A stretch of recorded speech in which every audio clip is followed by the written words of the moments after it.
Alright, so this is my room, and I'm keeping all of the tropical plants I have so far because I have an east-facing window, so they'll be able to get plenty of indirect sunlight here. This spider plant, you probably remember I got from Lowe's. The umbrella plant I got from Home Depot. And then these two plants I got from the Plant Hall on Etsy. It was run by Steph G and Harley G, which are just YouTubers I watch, or plant tubers, I guess. And the retail stores wouldn't have any tropical plants like these until like February. And I ordered these in January, so I just decided, hey, I've never ordered plants online. Let's see what happens.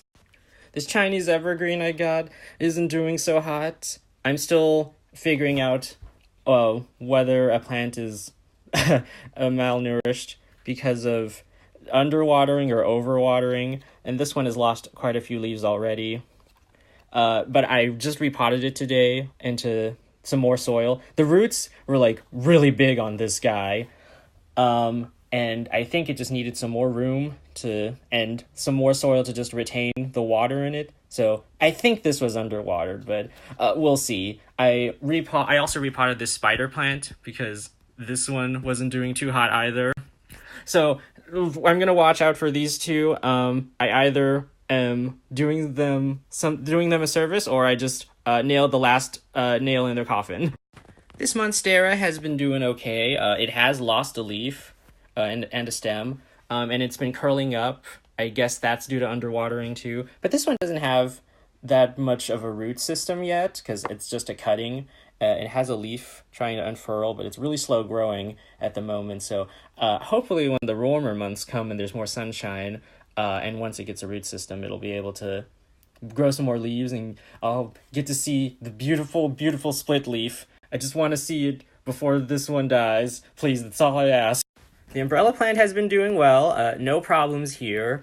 I guess it's been taking a lot of the white stuff you see is probably just like the salt deposits in the water. Even though I've been trying to use unchlorinated slash RO water, but the water system in Texas isn't the greatest. This is in the kitchen. I gave some pothos plants to my friends, and one of them was really wild, so I tried taking some cuttings of it, and I did root it in water, but when I moved it into the soil, it didn't like that very much. So I'm not sure whether to maybe move it out of the soil and back into the water to see if it'll if it'll recover, or if this is just how it is now, or maybe it'll make a comeback. I don't know. We'll see. It's a lot of learning on the job, experiential, trying to communicate with plants. This is a poinsettia I got from church. It's lost a couple of its brackets already, but I think it could do well in the long run. I don't know if I'll ever make it try to bloom again, but it's a nice ornamental plant. It's got some sunburn because I thought this is a southeast window, so I thought the sunlight would be a little less direct, but I guess not. So I'll probably have to move this soon.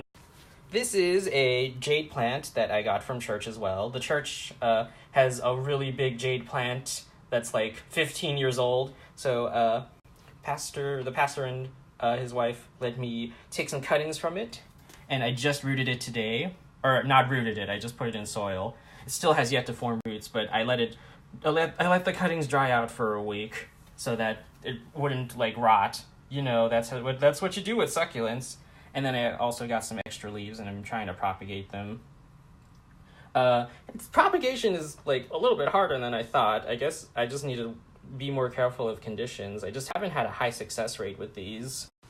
And of course, there's the lucky bamboo. I just put water in it, and every so often I just clean off the roots just to make sure there's nothing gross on there. And it's not a fussy plant at all. It's very green. And here are the rest of my succulents. I kind of have gone overboard, and I've just been checking out Home Depot. Home Depot in my area seems to be having the best selection of succulents at the moment.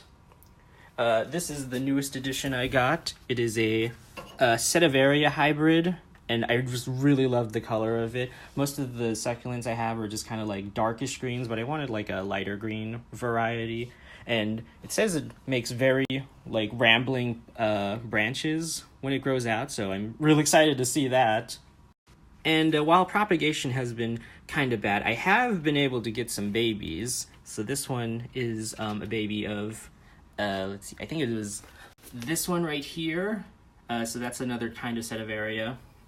And then there's another baby, and then some other baby. This is a baby Firestorm, which is from this one right here. And then these other two aren't doing so hot, so I think I'm gonna try and like focus on the one that has already sprouted a baby and see what happens. And let's see, this is a marble plant and a type of sedum. I really hoped that, like, I got this plant because it had the little red tips on them, and I thought they were really cute.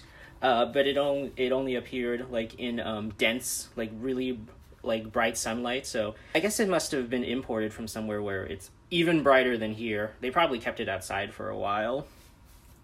Maybe in the summer it'll start making more red tips, because I think those are really cute. And then here's my aloe plant.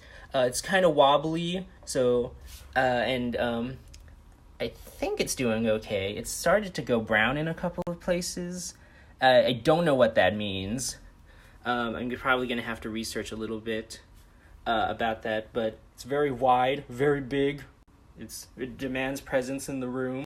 And then the original four who started it all, this Echeveria hybrid I got isn't doing so hot. It's lost a couple of its leaves. I don't know why.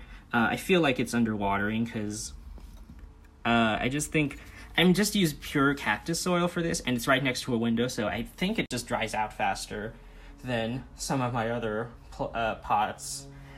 But like I didn't want to overwater them, but now I think I just underwatered some of them. And then you can see all of the new growth on the elephant wood. It's really big, really green. I really like it. These ones still doing good. And then the sedum, it's slow growing, but it's still good too.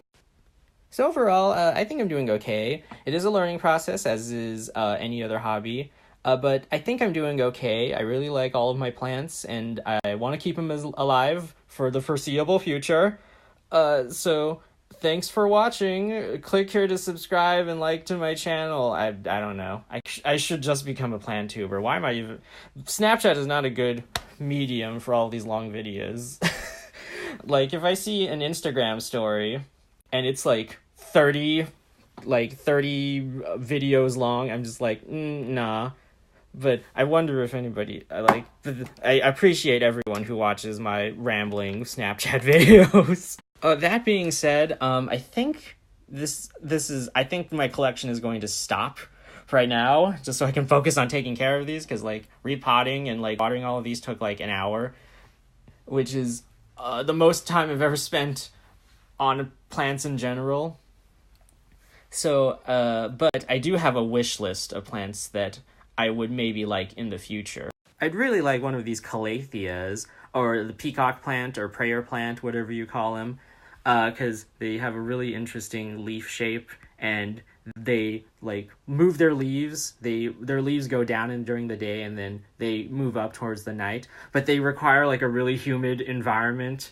And I live literally in a desert, so I don't know if I'll be able to take care of that. But actually, I went to Lowe's and I saw like a really beautiful peacock plant that was, it was like 12 inches wide. It was a really big plant, and I almost bought it, but I had to say no because, like, first of all, I don't have a pot at home that's big enough for that, and second, I don't want to buy a plant that I can't take care of, or like that can't be sustained in this environment, you know? And then what I'm also thinking about is a purple shamrock plant, just because I really love the colors, and the leaves kind of look like butterflies. And I don't know, I've never really done well with flowering plants, so maybe this, I don't know, I just really like the color of it. And then I'd also really like these Wandering Jew, or maybe one of these variegated types, just because it's a very special flower to me, and I really love the purple color, and they just grow everywhere. So maybe I could like put them in the yard or like my front door garden, because it needs work. Let's just say that. And you know, a rubber tree might be nice too, I just like the leaf texture. It's so smooth and really thick, but it secretes it secretes a poisonous sap whenever you break apart one of the branches or one of the branches is broken. And I have a bird, so I don't know. If I get one, I'd probably have to keep it far away from it. Oh, but this one is called a Pelea peperomioides. This one's probably at the top of my wish list. It's also called a Chinese money plant. I just love the leaves and how it just how it extends from the plant or the stem, and they also seem to people say that they're really easy to propagate, and they're also notoriously hard to get. It's kind of a rare plant.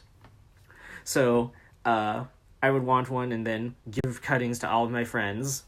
Also, other rare plants that I would want would be like a string of pearls. I saw this at a nursery once, and I was like, "Can I have this?" And then they were like, "No, we need to make cuttings of this." I was like, "No." So I'll probably have to go back to that nursery in a couple of weeks to see if they've rooted, because these are also notoriously hard to get. And then also, I think finally, a string of nickels might be nice. I just really like I like succulents that have really odd or like very cute leaf shapes. And I'm sort of drawn to these hanging plants, but I don't know where I would put them. I guess I would have to like make a shelf or like put hooks on my ceiling so that they would be able to hang, or on my patio. Anyways, I like plants. Goodbye.